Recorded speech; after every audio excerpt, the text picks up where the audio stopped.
Welcome into Conversations with Paul Brown. We are in the country. And Yeah. and believe it or not, the city is coming to the country, because this used to be way out in the boondocks, and now it's not. We're out. This community would be considered what, Bree? Well, it would be New Prospect. We're not far from New Prospect. No, yeah, or the Centerville community, the outskirts of that. Right. Our guest is Bren McClain, and she is an author. She grew up here. She taught here. She did a bunch of stuff, and we're going to get her story. This is gorgeous. Tell me about growing up out here. Oh, wow. I didn't realize how good I had it when I was growing up, Paul. And I look at people now that didn't grow up in the country, and I think, oh, you're so poor. I'm sorry you didn't get to grow up where I grew up. I mean, it's totally amazing. I mean, look at this place. Look at this place, 72 acres. Okay. And so what a special childhood I had to be able to, run down to the pond down there and the cows. And gosh, we had cotton growing up, and Daddy grew oats and wheat. And for a time he grew soybeans. You went to Furman and had a job, or went to Furman full-time married? Went to Furman full-time, married, and had a job. I worked at Gallant Belks in downtown Greenville in the lingerie department. Okay. So I was very, very, very busy. I always said, what I want to do is I want to sit on the side of a mountain and write. Yeah, okay. And so while I'm at Furman, I was vacillating, though, between two majors, English major and history, because I loved history, too. And I was vacillating between two careers, being a journalist or being a teacher. And so I got certified to teach, and I taught 1 year at Westside. I love teaching, but the confinement's not really my thing. And then I went on to be a journalist. I worked at the Anderson Independent. Tell me, before you whack through that, tell me about the time you were out there, because John Ginn was the publisher. Oh, yeah. And back then the Independent was a real newspaper. It was a real newspaper. Sneezy? Yeah. Yeah, I know that'd be a name. And Sneezy's in my novel, by the way. She? I put her right in One Good Mama Boat. You made the transition from the newspaper to broadcasting. How did that come about? I read Frank Blair's autobiography, and he used to be on the Today Show. Sure. Yeah, and he had a house at Hilton Head or something, so there was a South Carolina connection. And I think I read his autobiography, and I thought, I think I want to try broadcasting, because I've always been a talker. And I remember my 5th grade teacher said, you know what, your voice carries. And I think I remember that. I thought, okay, my voice carries. I think I'll go into radio now. So I did radio at WAIM, and oh my gosh, was that an awesome experience. Rock 101 back in the day. Yeah. I did that, and that's where you and I, our paths crossed way back then. Yeah. And so I said, well, shoot, Bren, don't stop at radio. Yeah. So this little bitty Anderson, South Carolina girl that never even ever been on an airplane now, all right? I go to Stanford University and study television at its Mass Media Institute. My Southern accent was so thick, they didn't understand me. And I went, what? I remember this girl said one time, can you just open your mouth a little more and kind of round out your words a little more? And so you know what I did? I bought a tape recorder, and this was back when Jessica Savage, the weekend. Yeah. And I set this old-timey tape recorder down in front of a TV set. And I recorded Jessica Savage doing the news. And guess what? I transcribed it and read it back with her, and did figure out, it's a matter of opening your mouth a little bit more for the diction, Paul. So that led you where? Then that led me to Columbia, South Carolina, and I got my first TV job at WOLO, an ABC affiliate. Yeah. And there I did a little bit of everything. And then I went from there to Chattanooga. And I was a weekend anchor there. And then I wanted to come back towards this way in the Greenville-Spartanburg market. WLOS TV hired me. And this would be in like the mid-'80s. Okay. Hired me, and I worked out of the Greenville office first. With a guy by the name of Harold Ludwig. Oh my gosh, Harold Ludwig, Possum Kingdom. Yeah, Harold shot a lot of video for me. Yeah. And then they moved me up to Asheville. And so I did that for a while.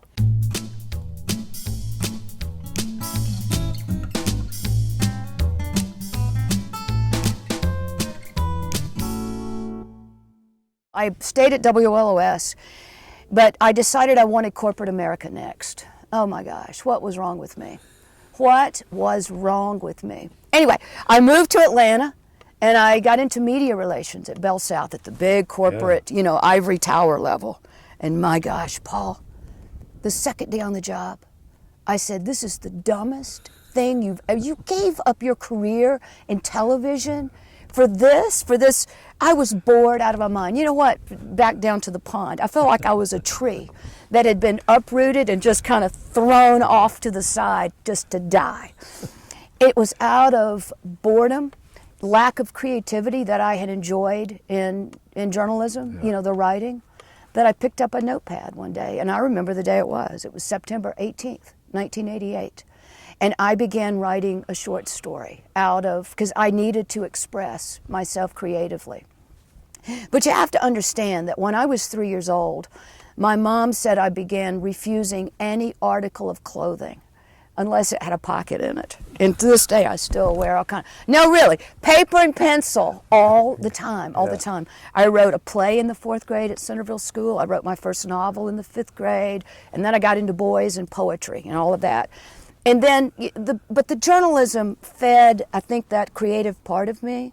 But to get over there to Atlanta in that kind of scenario that was just soulfully dead for me, I began writing fiction. And it was then that I began my fiction career. Tell me about the inauguration of that inspiration to write fiction.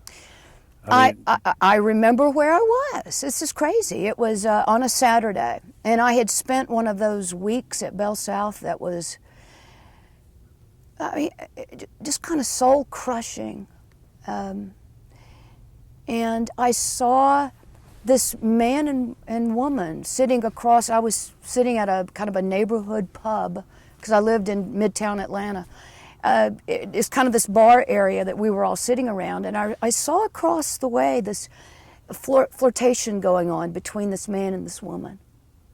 And there began a story that I wrote called Desperation Dance. Take me through that. You write it? Do you want to get it published? Then then, what do you do? Okay, so I lived in Midtown Atlanta, and when I walked to work every day, they were building a new condominium project. And I remember when they dug out the earth and laid all this rebar. So while this was going on, I'm writing now short stories, and I'd begun writing a novel. And I remember thinking to myself one day, Bren, you know what? That's like what you're doing.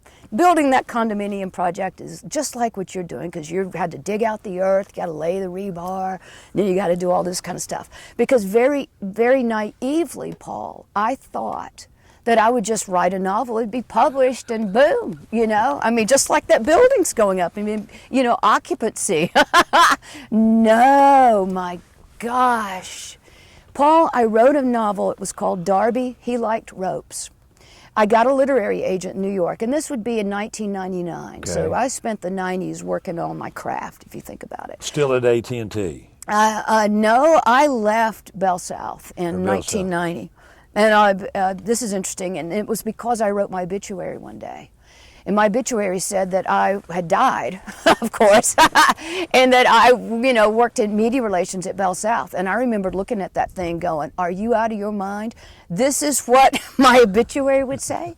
And I skipped a space, and I said, how would you like your obit written? And it said, writer. Boom. Okay. And so help me God, I turned to my computer and wrote my resignation. Yes, sir, I did. Right after the obit? Yes, sir, I did. I printed it out, took it into my boss. They thought I'd lost my mind. And this would be at the end of April 1990. So May 4th, 1990, I left Bell South. And so I formed a consulting business, which is what I still do.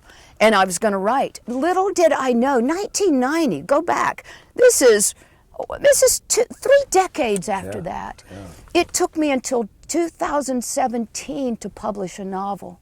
And that was the 3rd novel I wrote. And actually, it was what became of a failed second novel. Paul, I'm a 27-year overnight success. I'm just here to tell you. But I'm one of these people who never gave up. And the reason I never gave up is I believe that I was put on this earth to write. And so I could not turn my back to it. And so I gave it what it took. I just had no concept that it would take this many years. Was there ever a period in there where you just wanted to throw in the towel and give up? No, never. Never. I just said, you know, you're just not there yet, Bren. Keep going. Because for me, Paul, writing is my salvation. Like an adrenaline rush? Yeah, if it's just part of my as breathing is to me. Yeah. Well, tell me about the book that finally got published. Yes, sir. And how did it start? One Good Mama Bone, and actually it was born at the corner of that fence up there. Okay. So it's what became of a failed second novel, and it was always a novel that I intended to celebrate motherhood because of my relationship with my own mom, which was incredibly special. We were best friends, and I wanted to celebrate that somehow. I wrote another novel called Willie June. I tried to do that. I didn't. Mom died in the writing of that book. I eventually finished it, but my two trusted readers said, no, Bren, it's just a mess. And of course I was a mess. So I put it up, didn't know what to do. And then in late 2008, I'm right here on this farm about 30 yards that way. And it's in the midst of a weaning when you separate the mama cows from the babies. And those sounds, Paul, woke me up in the night. And what's interesting to me about that is I grew up here, which means I was exposed to weanings, separating mamas and babies, my entire life for 18 years. I never once heard them until I heard them in 2008. I wake up, I get dressed, I come out here to the pasture. The mama cows are gathered, calling for their babies. Yeah. Their babies up there, you know, this back and forth business. Yeah. And I don't know if anybody's ever had this sensation, but those sounds just got in my bones and just did this kind of electric current through me. And I knew in front of me was the missing piece about mothers. And so I made a promise to the cow in the deep corner. I did. And I said, Sweetness, I can't bring your baby back, but I can tell your story. And that cow became my Mama Red. And I eventually saved her from slaughter. My daddy was going to sell her. And she's over my shoulder down there in the pasture. And y'all, she's 29 years old and still alive. But I made a promise to that mother cow. And so therein was the birth of One Good Mama Bone, which is really about a very special relationship between a woman named Sarah Creamer. Back in 1951, right here on this farm in Anderson County, who doesn't believe she has a mama bone, that is maternal instinct. And it's because her own mother told Sarah when she was 6 years old, you ain't got you one good mama bone in you, girl. And Paul had set up a belief, a kind of a prophecy within Sarah Creamer. So she grows up, marries, blah, blah, but she alone is left behind to take care of this child. And it's not just any child, it's her husband's illegitimate son after he dies. And what in the world is she gonna do? He drank all their money. She's dirt poor. She doesn't think she's got a mama bone. And into Sarah Creamer's life, guess what? Comes a mama cow who teaches Sarah all things mother. I am now living the life I always wanted, Paul. You know, I'm living a writer's life now. I'm very, very blessed. The book has done well. It won the Willie Morris Award for Southern Fiction. It won the Patricia Wynne Prize for Southern Literature. I just got back recently from Paris. It was published in French, and they changed the title to Mama Red. Mama Red. Mm-hmm. And so I got a literary agent now in New York. I'm writing another novel. I'm living a writer's life. And it's not just any writer's life. I'm living the life I was destined to live. Living in Nashville. Yes. Living in Nashville, live on 100 acres. I'm a country girl. I'll always be a country girl. But I am very blessed, Paul. And just think about it. What if I'd thrown in the towel and said, you know what, this is too hard. It's just not working out. What if I had? I'm so glad I never gave up. I'm so glad because I'm living why I was put on this earth. When you do your signings and you come across young girls, what advice have you got for them? And I do come across them, and I believe in paying it forward. So many people were my champions. I believe in championing other people. And I tell them, I said, listen, I encourage you. You've got to do the work, though. No one else can. And you find your own voice. And also not just find your own voice, but find your own feet to stand on. And pay attention to what opens up for you. I spent a lot of time, I think, trying to be a square and a round, or a round and a square, whatever that expression is.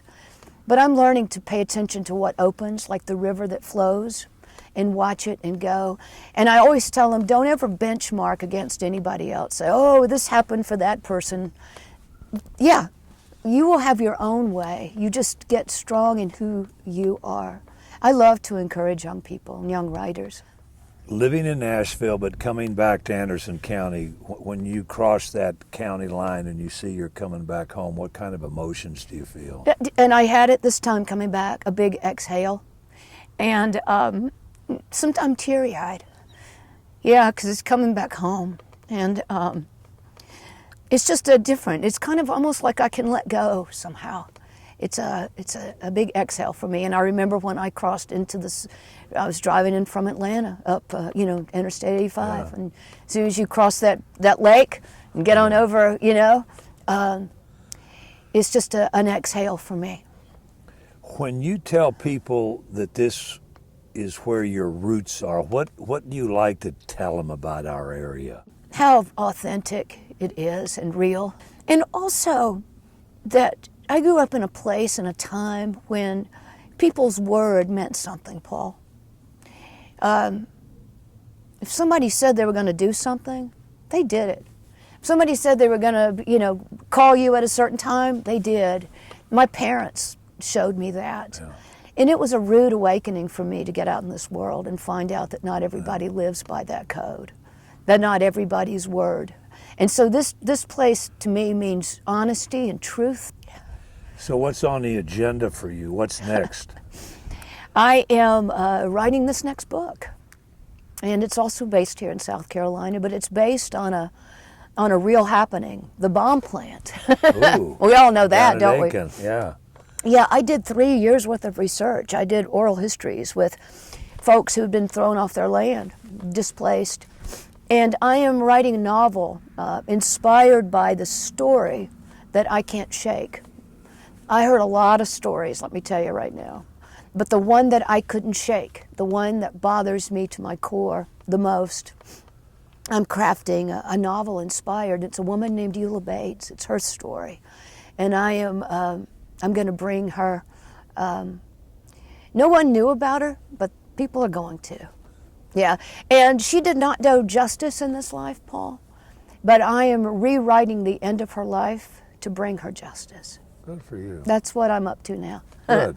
Well, listen, thanks for coming home and sharing your story with us. And we want to thank each of you for tuning in and invite you to be back with us next week, same time, for our next edition of Conversations with Paul Brown. Until then, take care, everybody.